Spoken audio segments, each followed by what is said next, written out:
Fondation Charlie Luboya a pesaki don ya câble ya courant na avenue Luozi na quartier Matonge na commune ya Kalamu.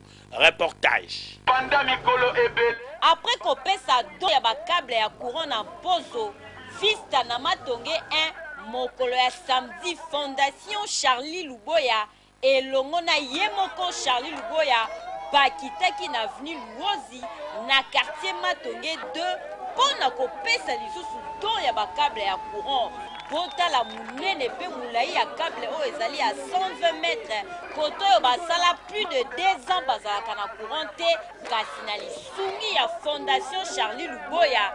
Bota la ndenge population ya venu Luozi basepelaki ezalaki terrible. Nzamba pambolo grand frère na biso India.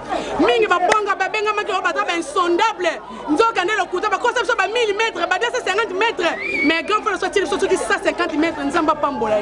Vraiment ngamo qu'on a dit vraiment les mingi passé.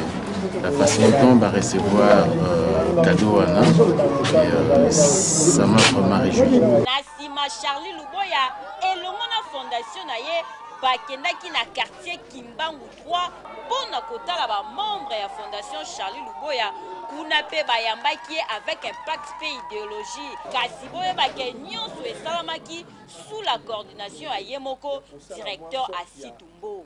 Tala oyo bazali kosala ezali se souci ya population yango wana bana ya Matonge balobi Charlie Luboya bango toujours sima na ye ya sol.